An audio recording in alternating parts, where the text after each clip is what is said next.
పాదాలు పట్టుకుని అడుగు, ప్రభువా రాత్రి చేసిన పాపం అంతా కూడా నన్ను క్షమించాయని ఆయన యొక్క పాదాలు పట్టుకుని అడుగు.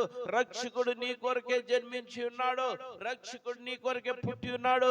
ఆ రక్షకుడు నిన్ను రక్షించడానికి ఎలా రక్షించాడంటే, నువ్వు ఉన్నటువంటి తాగుబోతు పరిస్థితిలో, నువ్వు తాగుతున్నటువంటి పరిస్థితిలో తాగి నీ ఇష్టానుసారమైన జీవితం జీవిస్తున్నటువంటి నిన్ను రక్షించడానికి మాత్రమే. దొంగతనాల్లో కూరుకుపోయి రకరకాల దొంగతనాలు చేస్తున్నటువంటి రకరకాలటువంటి పరిస్థితుల్లో కూరుకుపోయినటువంటి నిన్ను రక్షించడానికి మాత్రమే.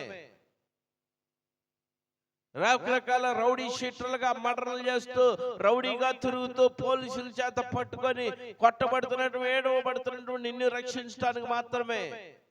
భయంకరమైన జీవితం జీవిస్తూ రకరకాల వేషాలు వేసుకుంటూ రకరకాలుగా తిరుగుతున్నటువంటి నిన్ను రక్షించడానికి మాత్రమే ఆయన జన్మించింది. డాక్టర్ రోగులకే గాని, రోగులకే కదా డాక్టర్. హాస్పిటల్ కట్టింది ఎవరికి? రోగులకే కదా. బాగున్న వాళ్ళు వెళ్తారా హాస్పిటల్కి? వెళ్ళరు. రోగంతో ఉన్నవారు మాత్రమే వెళ్తారు హాస్పిటల్కి.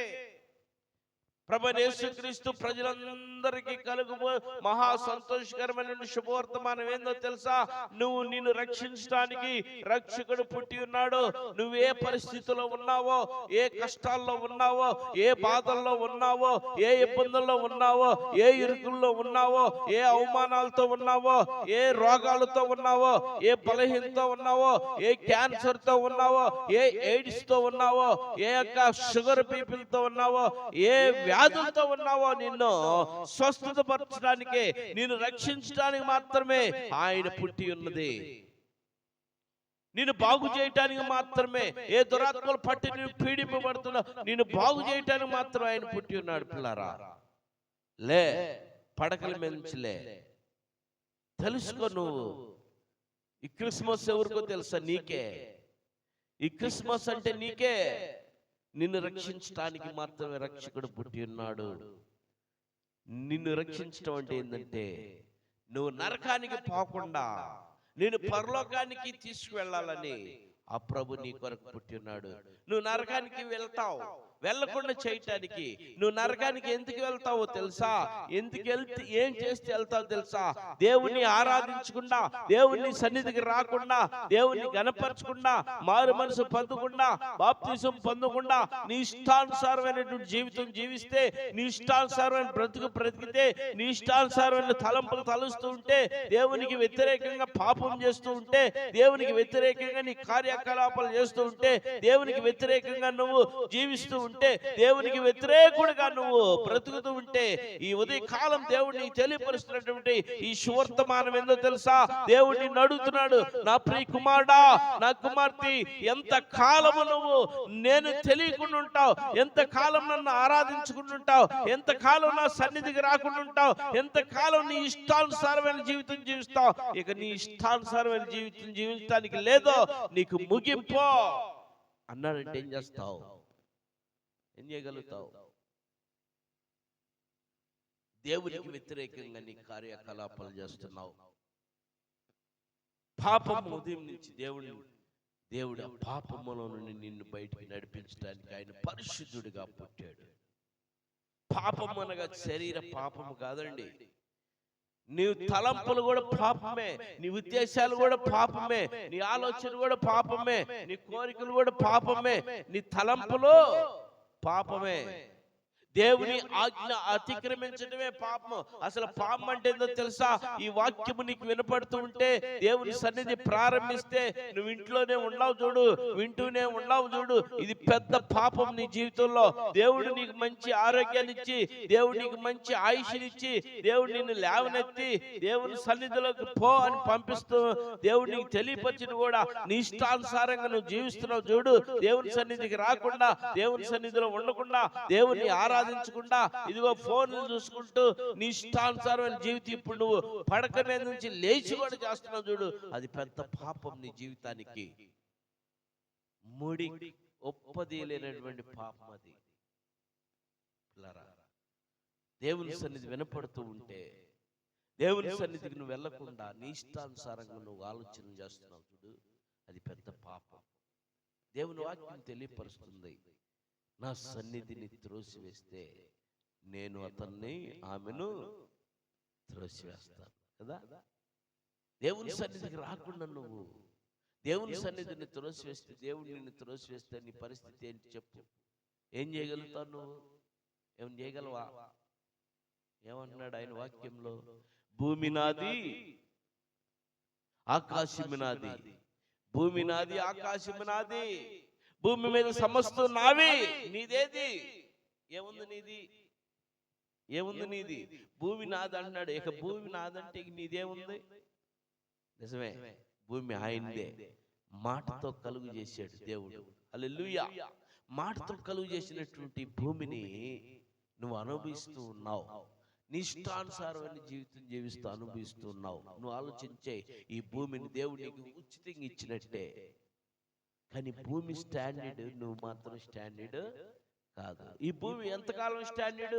దేవుడు వచ్చేదాకా స్టాండర్డ్ భూమి. కానీ నువ్వు స్టాండర్డ్ కాదు. నీకు 100 సంవత్సరాలు మాత్రమే పరిమితం. 100 సంవత్సరాలకు కూడా ఆయాసం, రొప్పు, భయంకరమైన బాధలు. నీ పుట్టిన బిడ్డలు, నీ 3వ తరాలు, నీ 2వ తరం కాడికే నిన్ను అసహించుకుంటారు. డాడీ, మీ అప్పుడు అట్లా ఏం చేసిందో, నట్టింట్లో అన్నం తింటుంటే నేను ఆడికొచ్చి పోసేసింది డాడీ. నానేం చేస్తాడు చూడు, నట్టింట్లో పోసాడు. ఎవరి పిల్లలు చెబుతారు? ఎవరికి? నీ బిడ్డలకి, నీ మనవ సంతానం చెబుతారు. అంటే నేను అసహించుకుంటారు. గుర్తుపెట్టుకో, 2వ తరంలోనే అసహించుకుంటారు. 3వ తరంలో ఏం చేస్తారు తెలుసా? ఆడుకుంటారు నిన్ను, బాలాట. 3వ తరం ఆడుకుంటారు బాలాట కదా. అట్లాగను ముసలోళ్ళు ఏం చేస్తారు? మనవాళ్ళు గిల్లుకుంటాలు, గిల్లటాలు, తలట్లు కొడతాలు, జుట్టు ఎట్లాగటాలు, ఎడ్నెడతాలు. అది ఆటే కదా. ఆట ఆడతారు, నిన్ను ఆడతారు. అది నేచర్. అది జరిగిందంటే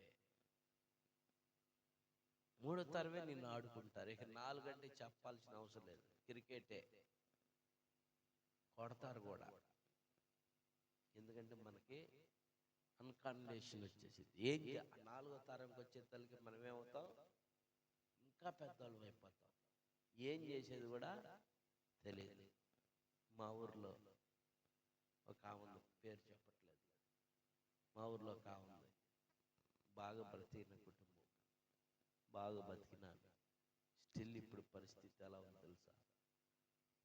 వంగిపోయి మోకాళ్ళ మీద చేతులు పెట్టి నడుస్తుంది.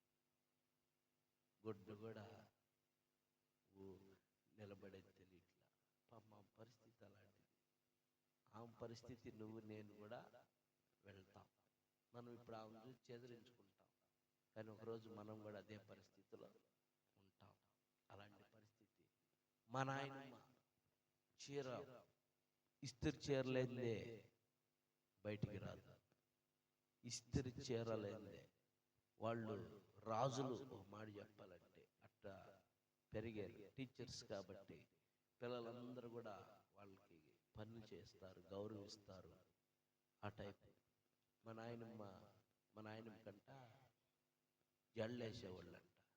రోసిమ్మ, కనపర్తి భాగ్యమ్మ, ఇంక పెద్ద పెద్దోళ్ళ వాళ్ళందరూ వచ్చి తలదూత జల్లేసి, మా బావి ఉండేది అక్కడ అంతా బాగు చేసి పూల మొక్కలు నాటేవాళ్ళంట. ఆమె చివరి దశలో ఆమె కూడా బట్టలు ఓడజారిపోయే పరిస్థితుల్లో తిరిగింది. మాకు తెలియదు ఆ సమయంలో.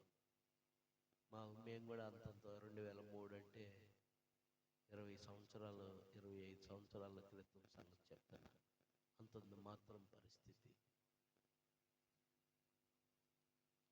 ఎలా ఉంది మాకు తెలియనటువంటి పరిస్థితి.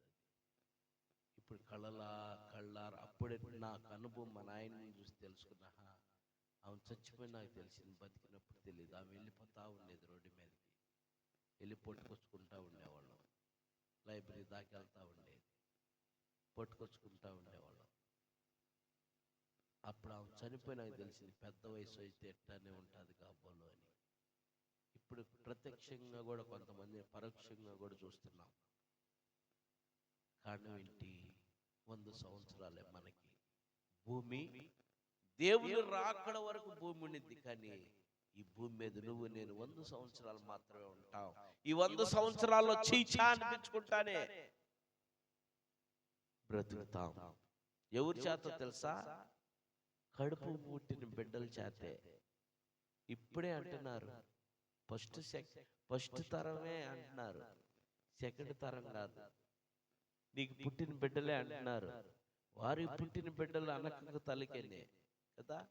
నీ పుట్టిన బిడ్డలే నిన్నంటే ఇంకా వారికి పుట్టిన బిడ్డల పరిస్థితి ఏంది? నిన్ను ఇంకా ఆడుకుంటవేగా ఫుట్బాల్.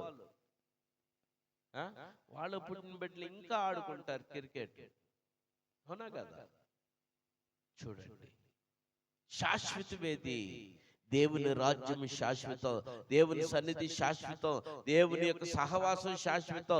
ఈ దేవుని రాజ్యానికి నువ్వు వారసుడు అవ్వాలంటే దేవుని సన్నిధికి రావాలా, దేవునితో సహవాసం చేయాలా, దేవుని బిడ్డలతో సహవాసం చేయాలా, మారు మనసు పొందాలా, పశ్చాత్తాపడాలా, బాప్తిసం పొందాలా.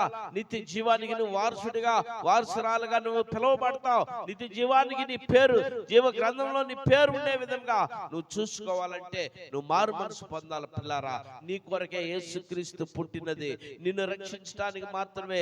అందుకని రక్షకుడు సర్వ మానవుల కొరకు, సర్వ మానవులు ప్రజలందరికీ కలుగు